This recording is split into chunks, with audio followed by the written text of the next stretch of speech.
Hello, and welcome back to yet another empowering episode of PeP Talks with Megan De La Concha. That is me, your host, and I am so excited that you have once again, or maybe for the first time, have decided to join me in listening to this 30-minute little ditty on how to instill confidence, resilience, and transformation through faith.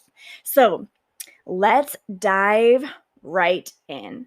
This is a conversation that I have been wanting to have. I mean, I think I say that on every episode, but this has truly been something that I have discovered within the past few months, especially being on my own journey. By now, you guys probably have listened to my 3-part mini-series of my lessons in obedience, and where I just shared my story on the conflict I was having between making a huge career decision, and that was leaving my 9-to-5 and going into a home-based business and fully immersing myself in purpose, and developing this podcast, plus the program, plus books, plus journals, plus everything else that God has tasked me to do.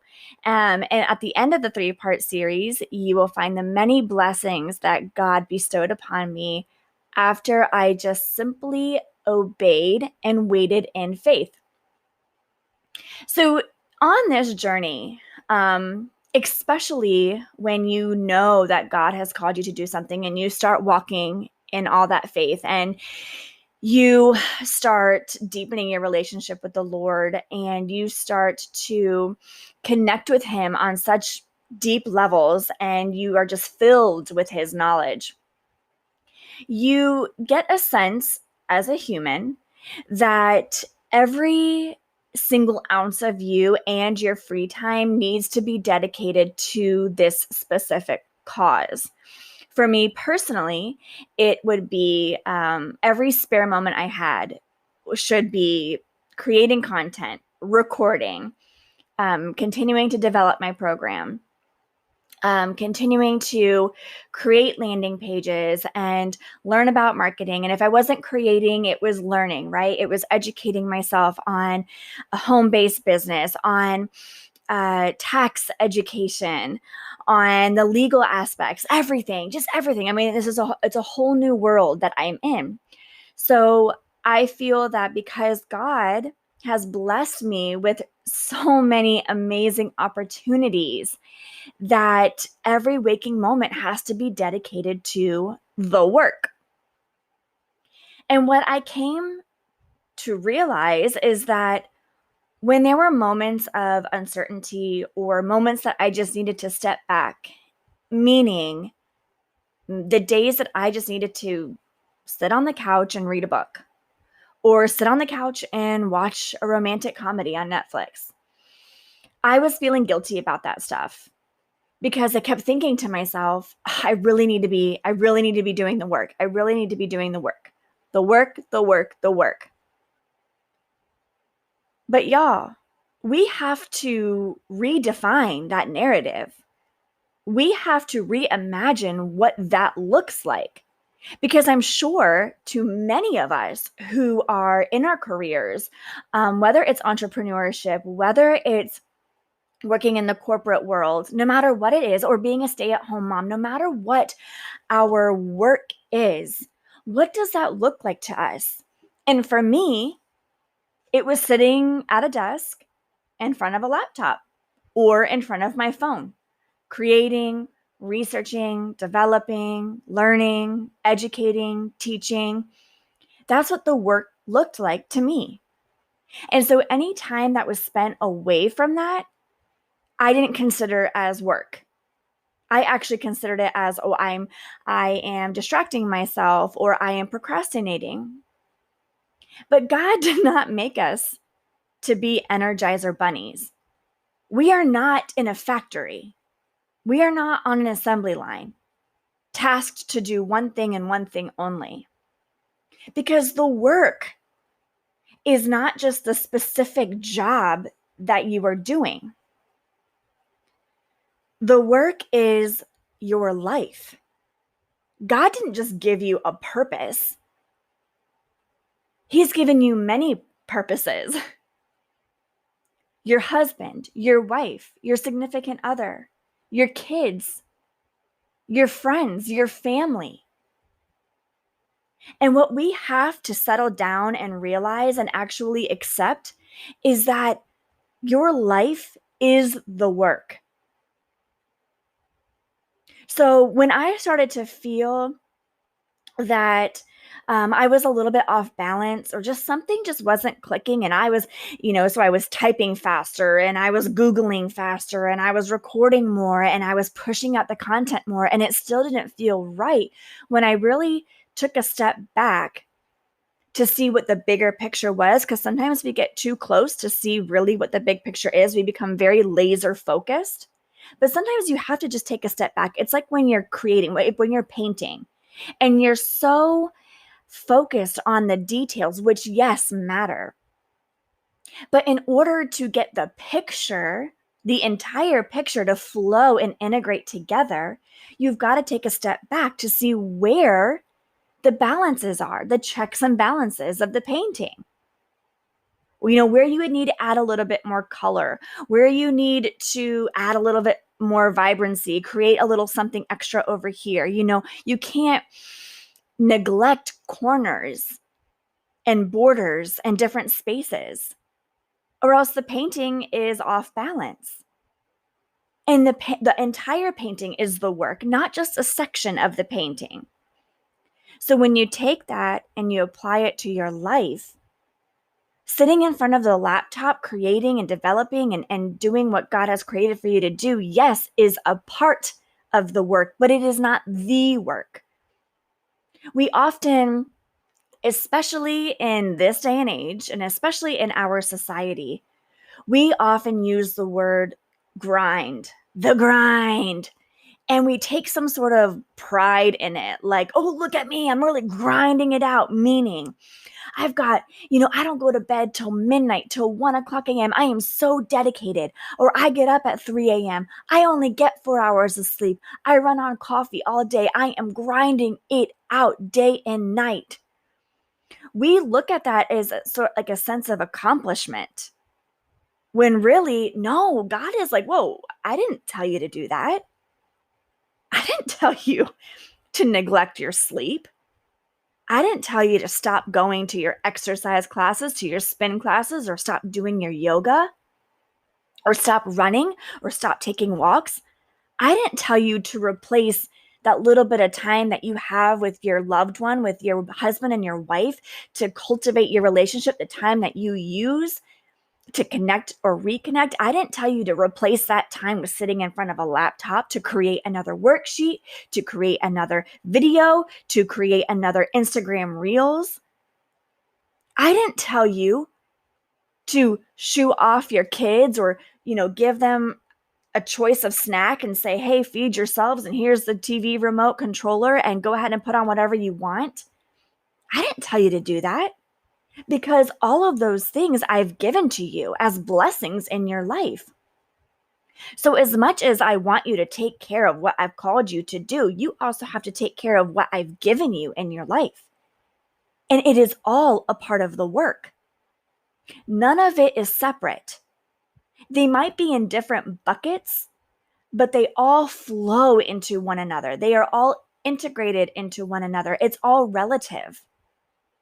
So there are many times that I've heard a couple of my girlfriends who have been down and out because they've been down and out, who actually feel guilty because they've given themselves time to rest, time to sleep, time to just reflect. And they feel guilty about that because they're not sitting in front of a computer, because they're not pushing out new content, because they're not jumping on every single accountability call, clarity call, business coaching, mindset mentor call. And they feel, and I felt the same way. In the spirit of trying to, or honoring the time, thinking I was honoring the time with my husband, that is so little because of our schedules. I've skipped business calls. so that I could take that hour or easily 2 hours and I could sit and have dinner with him. We could talk about our day. I could watch a movie with him. I could watch a show with him. But in the back of my mind, I was feeling guilty that I wasn't on this call. So I wasn't honoring my husband. I wasn't honoring my time with him. I wasn't honoring our relationship. I wasn't putting in the work that our relationship needed in order to thrive and grow and nourish. And same thing with my kids. Like when my kids start circling my desk like sharks, and I'm the piece of meat, that's when I know I need to finish up this last email and I need to go get my old crickety ass out on the carpet and play with them, puzzle, read with them. Even if they are watching a show, sit with them, engage with them, because that is a part of the work. That is all a part of the work. You going to your spin class, you taking time out for yourself, you meditating, you carving, you going into your spare bedroom or your living room or wherever it's at and taking a yoga class. That is all a part of the work because you're honoring the temple that God has given you. Every time you have a decision to either nourish yourself with this meal or that meal, you are doing the work that is needed to flourish, to do, to quote unquote grind the work that you're trying to do.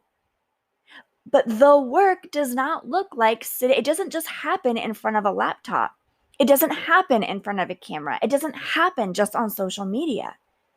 You giving yourself the extra hour of sleep because you need it, because you're mentally exhausted, or maybe you feel like a cold is coming on, or you're just preventing yourself from being sick. That is you doing the work. It is all relative. That is you doing something. And we have to get away from the idea that we say it all the time. You know, my blood, sweat, and tears went into this. Yes, it did. But you know what? It went into it from the hours of 8 to 4. Or it went into it in time blocks. And there's some days where I just have to step away. And that's okay. Now, there is, yes, a fine line of being lazy and of procrastinating. And here's one tip. Y'all know when you're doing it. Don't play. Do not play with yourself. That sounded bad. Do not play mind games. You guys know you are old enough and you are wise enough. Do not kid yourself. We all know when we are distracted, when we're being lazy on purpose, and when we're procrastinating. And we can come up with a million excuses. We are all the kings and queens of excuses because our ego mind takes over. And that is simply us just trying to avoid and resist the work that might be a little bit uncomfortable or a little bit hard to do.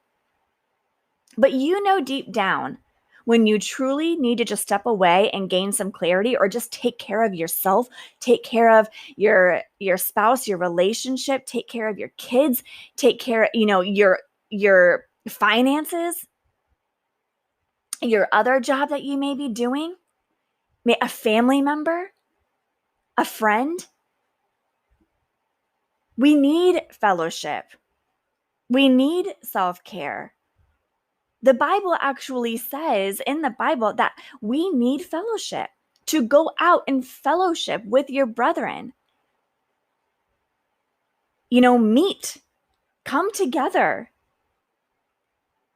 Because they have the ability to bless you and you also have the ability to bless them. You cannot hold yourself up and just sit yourself and be red-eyed and your eyes glazed over and your hunchback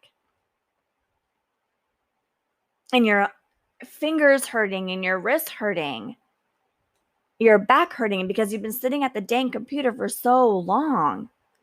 No, That is not the work. God does not want us to grind it out. He wants us to honor Him in all aspects of our lives. He does not want us to neglect not one thing, especially Him. And I will tell you, at the time that I'm recording this podcast, I have neglected my morning routine, and I feel it. I feel it so hard. And I know that's exactly what it is. And that's the thing about self-awareness. As you start to grow into yourself and you create your confidence and your resilience to things, and your self-awareness grows, then you start to actually trust yourself, and you really start to trust that gut feeling. I know when it's time to take a break. I know, I have the discernment to know when I need to just sit my butt on the couch and just relax and read, watch a movie, watch a silly, goofy movie, order some pizza and just take some time to myself.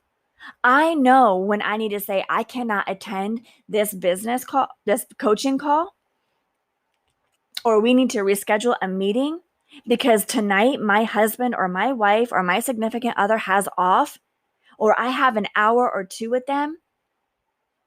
And it might be filled with doing the dishes and getting dressed, but I'm going to talk to them. I'm going to give them my time. I know when I need to do that. And it's called balance.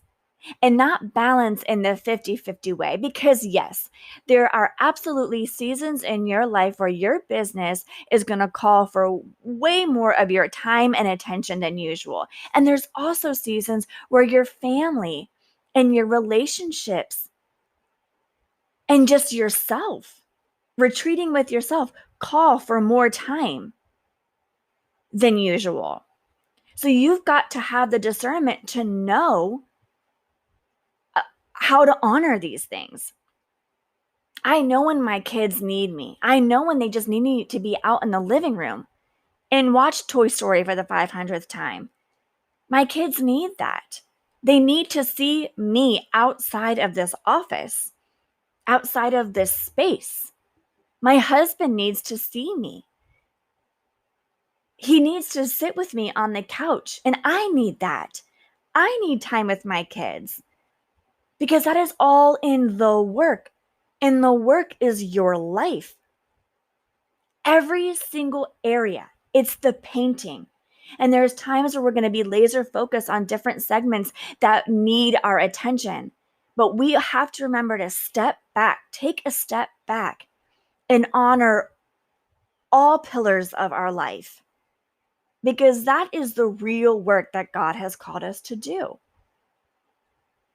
Especially putting Him first, especially carving out the time for Him.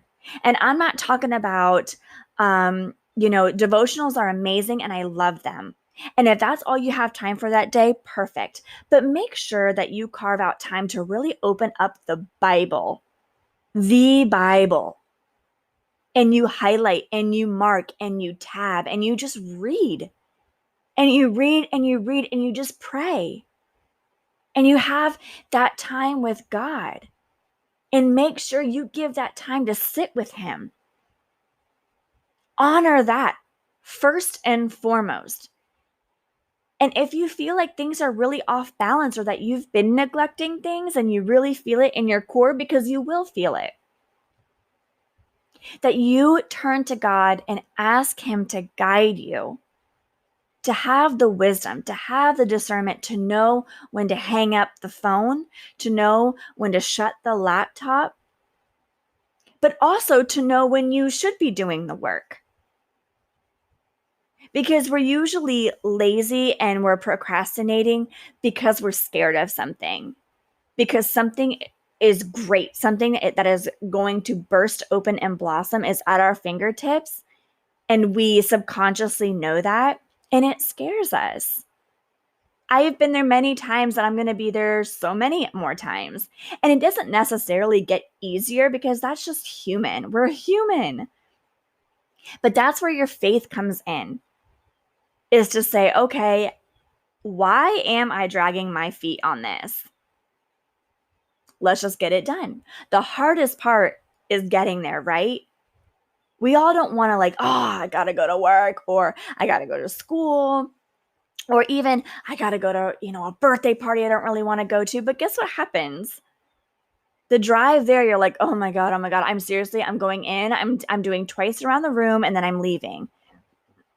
Sometimes that happens, but most of the time you get there and you're conversing with people and you have fellowship and you're connecting with people, and maybe you're there with your spouse and or your loved one or your significant other or just a friend, and you're reconnecting with them on a different level because you're out, you've changed your scenery, you've changed the energy, and all of a sudden you end up you're there till midnight, and you're like one of the like they're kicking you out. So the hardest part is always the road getting there. But once you get there and you start moving, it becomes easier. So there is a fine line, but the message here is that when you need to honor a specific area of your life, that is a part of the work. That is a part of the grind, if you will.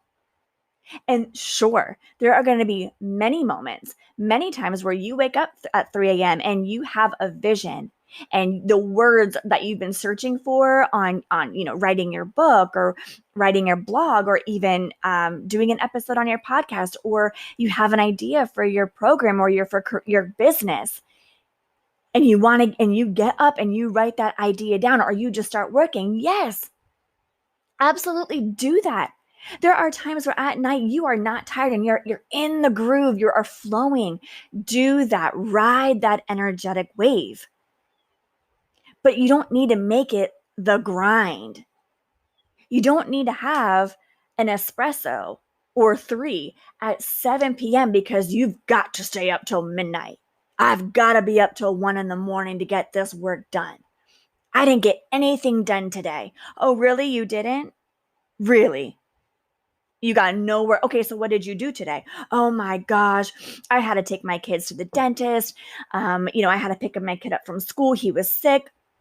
My kids were extra needy. My husband was home today, and we ended up working on the house, and I just couldn't get anything done. Really?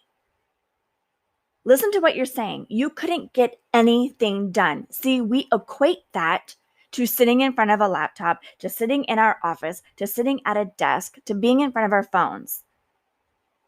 That's what we create, or that's what we equate.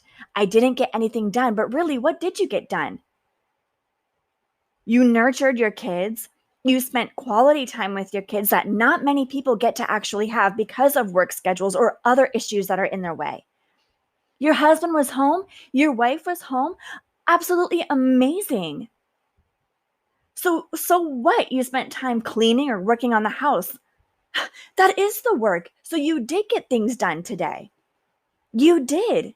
You nurtured your relationships. You worked on your house. You worked on your shelter. You honored what God gave you. You did the things that are required for you to do. You didn't neglect that. So why are you feeling guilty about it? Why are you having a bad attitude about it? So why do you need to stay up till 3 a.m.? Go to bed. Go to bed with your loved one at the same time. Fall asleep together, hand in hand, or side by side. Why do you have to stay up and torture yourself to feel like you, quote unquote, got something done? You did get stuff done. You worked out today. Good. You honored the temple. You're building the strength. You ate nourishing meals today. You drank water today. All of that is doing the work. I tried to do my side hustle today, but my actual 9 to 5 was taking up so much of my time because I'm working on this big project and I just haven't been able to get anything done. Okay, you mean the 9 to 5 that resources your 5 to 9? The 9 to 5 that provides you with the house you're living in, your car payment, your insurance, health insurance, entertainment, that gives you the resource to invest in your side hustle? You mean that 9 to 5? Oh, you were paying attention to that? Oh, yeah, you didn't get anything done. Yeah, you're right. Yeah, you got nothing done. Yeah, you should be frustrated. You should feel guilty. Like, come on. Does that even make any sense? Is what I'm saying to you making any sense? Do you understand the words that are coming out of my mouth? It's from a movie. I can't think of it. But when you put it in that perspective, it's like, oh, yeah. Oh, yeah. It is not just one little picture. And we get so attached to that picture. We get so attached to what it looks like. When in reality, your life is the big picture. Your life is the work and all of the pillars in your life. They cannot be neglected. Because when you are neglecting your self-care, when you are neglecting your relationships and your sleep and your finances, then you're not doing the work. You're right. So stop feeling guilty that you aren't sitting in front of a computer creating and developing and grinding it out. Both of your cell phones aren't ringing, or you have your two laptops hooked up. Stop feeling guilty that you're Netflix and chilling, because that is all a part of the work. And we really have to change the narrative of that, because we think that a booming business means that all of our time and all of our focus has to be, every waking moment has to be spent on that one thing. And that's why people can, yes, be successful in their businesses, but they have failing marriages. I know personally so many people who have a very successful business because their focus is on the business, but they've had failed marriages, plural. They do not have a good relationship with their children, who are now grown, because all they know of their dad or all they know of their mom is that they spent all their time in the business dinners, webinars, conferences, and it was like, yeah, they threw me a car, they threw me clothes, they threw me money to go shopping, but I don't have a real relationship with them, because their relationship, they're married to the business. Their kids are the business. That is not what God wants for us. That's an insult to him. That is not honoring him and the things that he has given us, the things that we've prayed for. So take a step back and look at the big picture and give yourself the acceptance and the grace and the permission to say, me shutting off my phone and not looking at my emails, or me taking a day to myself, or me taking a day for my kids, or me skipping a business or coaching call and being with my husband, that is a part of the work, because it's all relative. The energy flows through each one of those things in our lives. When you take a vacation, take a dang vacation, will you? It is so important. Not one thing is less important than the other. And it's not going to be a perfect pie chart where everything is a perfect percentage. No, it's the ebb and the flow. But as long as you keep the awareness and you keep your finger on the pulse of everything in your life, all the work that's going on in your life, and when you know that something is being neglected or starting to be neglected, that you make the decision to say, okay, you know what? I'm going to go nurture that right now, because that's what needs nurturing. When you take a step back and view the entire painting, that is honoring God. That is doing the work he has called you to do. I hope that you guys have the most wonderful, empowering week, and know that you can do freaking anything you want to do. Take a step back, nourish your life, and do the work. Remember to share, subscribe, follow me down below. Visit my website. I'm on Instagram. I'm on Facebook. And obviously here on YouTube. Drop a comment. I love you guys. Have a wonderful, wonderful week. I'll see you next Monday.